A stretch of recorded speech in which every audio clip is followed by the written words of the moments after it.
Alors bonjour à vous, ici David Laroche de la série Wake Up Calls, votre réveil matin pour secouer votre vie. Aujourd'hui on aborde quelque chose que j'adore, la méthode des petits pas. La méthode Kaizen. C'est-à-dire c'est quoi la méthode des petits pas? La méthode des petits pas, c'est avoir un grand rêve inspirant. Et juste comprendre que pour faire un grand rêve inspirant, c'est pas en ayant un plan d'action ou un business plan ou une multitude d'actions à faire sur les 3 ans. Non, c'est de maîtriser la méthode des petits pas. La méthode des petits pas, c'est de se dire c'est quoi la suite? Et de la faire. Et de mettre en place une première action. Notez cette phrase. Il vaut mieux faire des petits défis régulièrement que des grands défis de temps en temps. Il vaut mieux mettre en place des petites actions régulièrement, tous les jours, que des grandes actions tous les 3 ans. Donc la vraie question, encore une fois, c'est qu'est-ce que je peux faire de petit, mais je vais rajouter une chose par rapport à ce qu'on a déjà vu dans les vidéos précédentes, de petit que je ne connais pas. Parce que pour devenir une nouvelle personne, vous devez faire des choses que vous ne connaissez pas.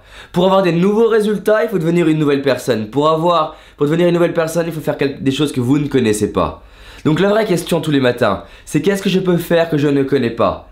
Comment je vais aller découvrir ce que je ne connais pas? Parce que vous ne savez pas ce que vous ne connaissez pas. Donc vous devez faire des choses et expérimenter des choses qui vous stressent un petit peu. Et vous vous dites, il y a des chances, pas 100% de chance, mais il y a des chances qu'en faisant ça, peut-être, je vais découvrir quelque chose qui va me permettre de réaliser mes rêves.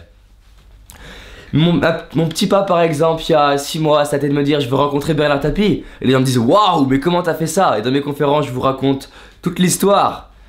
Mon petit pas il y a 4-5 ans, c'était d'aller dans une boulangerie et de lever la voix et de parler plus fort. Et les gens me disaient mais tu crois vraiment que c'est comme ça que tu vas devenir conférencier? Ben oui! Parce que si je ne suis même pas à l'aise au fait d'assumer ma voix dans une boulangerie avec une boulangère, quand on est 2 Pékins dans la boulangerie, comment je vais assumer ma voix devant 400 personnes, 2000 personnes? C'est un fantasme!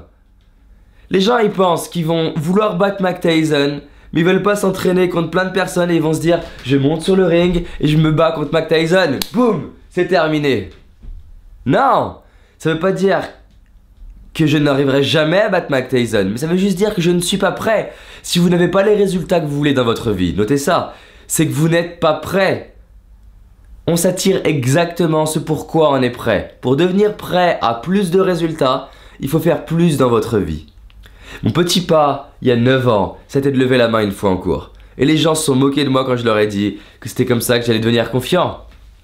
Ce qui est très marrant, c'est que les journalistes viennent me voir pour les résultats que j'ai aujourd'hui, pour les actions que je mets en place aujourd'hui, pour les petits pas que j'ai aujourd'hui. Mais ce dont je suis fier, c'est pas les petits pas que je fais aujourd'hui, c'est les petits pas que j'ai fait il y a 9 ans, quand personne ne croyait en moi, quand personne ne voyait.